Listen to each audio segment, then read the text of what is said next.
লোকসভা নির্বাচনের নির্ঘণ্ট বাজতেই শুরু হয়ে গেছে নির্বাচনী প্রচার।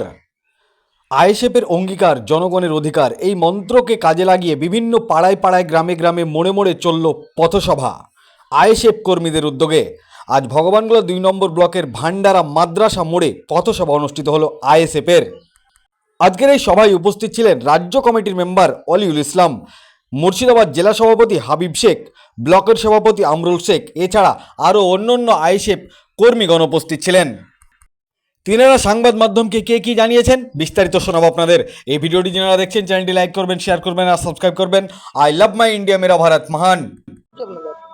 আমাদের যে আগামী লোকসভা নির্বাচন, সেই নির্বাচনকে উপেক্ষা করে আমাদের মুর্শিদাবাদ কেন্দ্র তথা মুর্শিদাবাদ 3টে কেন্দ্রে আমাদের প্রার্থী হবে দলীয়। তাই আজ আমরা ব্লক স্তর থেকে আজ অঞ্চল স্তরে নেমে এসেছি।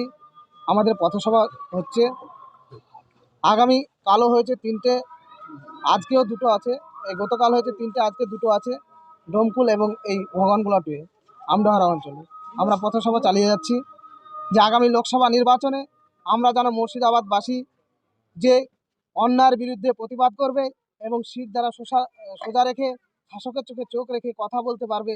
এবং আমাদের এই মুর্শিদাবাদবাসী যে আজ 77 বছর স্বাধীনতার পর বঞ্চিত হয়ে আছে, বিশ্ববিদ্যালয় থেকে শিক্ষা ক্ষেত্র থেকে চাকরি থেকে আপনি শুরু করে পরিবহন ব্যবস্থা প্রত্যেকটা দিক দিয়ে আজ মুর্শিদাবাদবাসীকে বঞ্চিত করে লেবারে কারখানায় পরিণত করে রেখেছে। তাই আমরা আশা করব আগামী লোকসভা নির্বাচনে যিনি জিতে লোকসভায় যাবেন তিনি যেন আমাদের মুর্শিদাবাদবাসীর চাওয়া পাওয়ার কথা এবং দাবি দেওয়ার কথা তুলে ধরতে পারেন এবং আদায় করে দাবিগুলো নিয়ে আসতে পারেন। সেই অঙ্গীকার করি।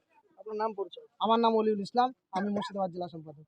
আমরা লোকসভা ভোটের প্রস্তুতি হিসাবে বিভিন্ন ব্লকে এইভাবে পথসভা করি। আজকে ভগবানগোলা 2 আমডাহারা অঞ্চলে এই পথসভা, লোকসভাও এখানে উপনির্বাচন হবে, সেটা ভিত্তিতেই আমরা আজকে এই পথসভা। মানুষের জমায়েত কেমন আছে? আমাদের মানুষ জমায়েত মোটামুটি ভালোই আছে, মানুষের ব্যাপক সাড়া। ইন্ডিয়ান সেকুলার ফ্রন্ট একটি নতুন দল, 3 বছর তার বয়স পূর্ণ হলো। আপনারা দেখছেন যে পুরো পশ্চিমবঙ্গ সহ মুর্শিদাবাদ জেলায় বিভিন্ন জায়গায় আইএসএফ প্রভাব বিস্তার করেছে এবং দিনের পর দিন মানুষের আগ্রহ আইএসএফের প্রতি বেড়ে চলেছে, ভালোবাসা। সাধারণ মানুষকে কি বার্তা দিচ্ছেন? সাধারণ মানুষকে বার্তা দেব, এই মুর্শিদাবাদ জেলাকে বিভিন্ন রাজনৈতিক দল ভোট ব্যাংক হিসাবে ব্যবহার করেছে। এবার সামনে লোকসভা ভোট, এই ভোটটিতে এমন একটি ব্যক্তিকে এই মুর্শিদাবাদ লোকসভা কেন্দ্র থেকে জিতিয়ে দিল্লিতে পাঠাতে হবে, যেখানে আমাদের কথা বলবে, আমাদের গরিব খেটে খাওয়া শ্রমজীবী মানুষের কথা বলবে, সাধারণ গরিব ঘরের ছেলে মেয়ে চাকরির কর্মস্থান, শিক্ষা, স্বাস্থ্যের কথা বলবে। যেভাবে আমাদের নওশাদ সিদ্দিকী ভাইজান বিধানসভায় সাধারণ মানুষের কথা বলছে, এভাবে আমাদেরও এখান থেকে যেন একটি প্রার্থীকে ইন্ডিয়ান সেকুলার ফ্রন্টে জিতিয়ে দিল্লি পাঠাতে হবে, সেজন্য আমাদের কথা বলে এবং সমাজের কথা বলে, সমাজ পরিবর্তনের কথা বলে। যেহেতু মুর্শিদাবাদের মানুষকে বিভিন্ন রাজনৈতিক দল ভোট ব্যাংক হিসেবে ব্যবহার করে রেখেছে, এটা যেন এই ভুলটা সামনে লোকসভা ভোটে আমাদের যেন না হয়।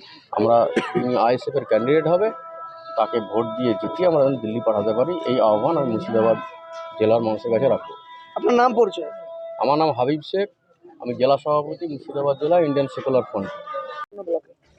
আমাদের এই কর্মসূচি সামান্য যে লোকসভা ভোট বাকি চোখ রেখে আমাদের এই সভা, সেই সভাতে আমরা এটাও জানাতে চাই, মমতা ব্যানার্জিকে এটাও বলতে চাই কি যত তাড়াতাড়ি পারবে আমাদের যে ইদ্রিস আলী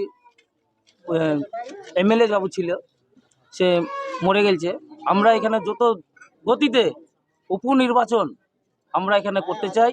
মমতা ব্যানার্জিকে আমরা প্রমাণ করে দিতে চাই কি আইএসএফ ইন্ডিয়ার সেকুলার ফ্রন্ট কতটা আগাতে পারে, আমরা মার্জিনটার মধ্যে তাকে পুঁজিয়ে দেবো। আরেকটা কথা কি, আমাদের এখানে যে লোকসভার যে ভোট আজকে 5 বছর, গত 5 বছর হয়ে গেল, চলে পূর্ণ হতে যাচ্ছে। আমাদের এমপি ছিল আবু তাহের খান। আবু তাহের খানকে একদিনের জন্য কোনো ব্লকে ওনার ক্ষমতা হবে না বলার, আজকে আমডাহারা অঞ্চলের মধ্যে কোনো ব্লকে কোনো ঠিকানা লাইনি। প্লাস আমাদের এখানে আমডাহারা অঞ্চল থেকে যে হসপিটাল তৈরি ছিল, সে কুলান, সেই কুলানে যে হসপিটাল মানুষ পরিষেবা পায় না। ওনার মুখ থেকে কোনো দিন দাবি এই পিছিয়ে পড়া মানুষের জন্য কোনো দিন শুনিনি। তাই আমরা দুর্গতিতে আমরা চাই যে কুলান যে হসপিটাল মানুষের জন্য, পুরুষ সবার জন্য, মানুষ জানে, গরিব মানুষেরা জানে চিকিৎসাটা পায়। আজকে আমাদের এই অঞ্চল কমিটির উদ্যোগে যে সভা,